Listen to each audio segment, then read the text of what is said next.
केरा ले ला, लौका ले ला, आओ भाई परोरो बा, साथे साथे घिउरो बा, बहुत लम्बा लम्बा।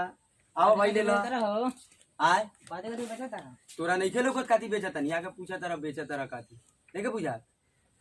तो बदले बात है ये बताओ ना कथी कथी बेचा तरह तो तोरा नहीं खेलो को तब का बेचा तनी आके चिल्ला लोग काती बेचा तरह सब बुझाता है नहीं का देख लेगा कुछ नहीं के मालूम ये काती है हई लौका है हई केरा है हई घिउरा है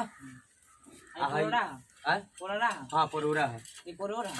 उहे है परोरा चाहे परोर काथी ले बोला जल्दी लौकवा कैसे बा ई लौकवा बा 50 लौकवा कैसे बा 70 रुपया देखे में तो नॉन जो लेकिन टेढ़ो बाटे अच्छा टेढ़ बा तो वही से तो कनिया 70 रुपया आई मोटका हाँ मोटका 90 हाँ 90 हाँ तो मैं ए नापत का बरा लेबा तो ना तो चलो यहाँ से दुकानदारी के समय बा ठीक बा हई केरो कैसे किलो बा ए किलो पर बिकाला दर्जन पर बिकाला दर्जन में बिका हाँ पैसा दर्जन 40 हाँ रहे तो हई पकाल का केरो बा पकाल का हुए भाव भाई 2 रुपए टाइप पर 42 हाँ रहे तो हई परोरा ए मर्द दर्जन पर ना बिकाला किलो पर बिकाला किलो पर हाँ कैसे किलो 50 के तो तो का लेबो हई क्या हो ऊ दर्जन में बिकाला का बिहार दर्जन में बिका ना ई लटकेला ई दर्जन पर ना बिकाए किलो पर बिकाला माने झाड़ पेड़ में लोग लटकेला पाजा पर बोला कैसे किलो बा कैसे किलो बोलिए ना 60 रुपए किलो बा का यति कइले वाला लेबो तो लो ना तो घस का ना गरहा कहि दो सर अच्छा रहेगा ना लेबो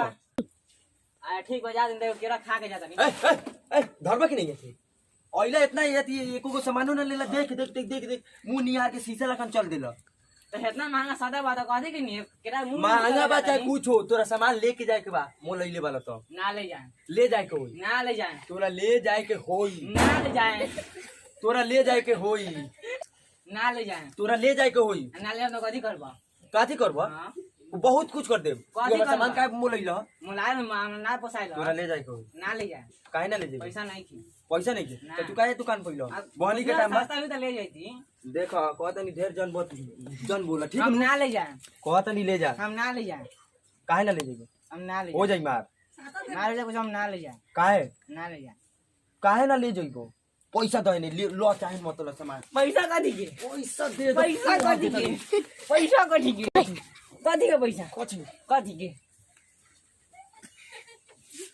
कथी के पैसा अच्छा आओ बिहान भैया आज छोड़ दे तनी बिहान 10 गुरा के लेके आओ तो नहीं हाँ ठीक बा तो देख ले अब कल ही सोलट ले जा जा जा जा जा तो बोले आना दुकान बा जा अरे यार एगो लौको एगो घाटा लगा देलक यार का करी यार कहा नाराज बनी यार एगो आदमी यार चूना लगा के चल गए हमर मर दे तो चलो ऐसा में कोनो आगे ला ले गइल यहाँ से चल हमर कैसे बा हो जाते मन चल कहाँ से आ जाला सा ठंडा के टाइम चूना लगा के चल गए एगो एगो आयल तो अब छोड़ी नमस्ते प्रणाम हम राइटर लालबेरी सहनी नमस्ते प्रणाम विनाशाल सन नमस्ते प्रणाम नाश कुमारी देखिए भाई लोग हमने को वीडियो बनाने के मकसद बस लोग के इंटरटेन कर लिया तो दिल पर ना लो लेम लोग और साथ साथ एक बात कहना चाहते हैं कि लाल बटन को दबा के सब्सक्राइब कर दे और साथ में बेल आइकन दबाना ना भूलो कैसे कोनो भी वीडियो डाली तो सबसे पहले लोगों के पास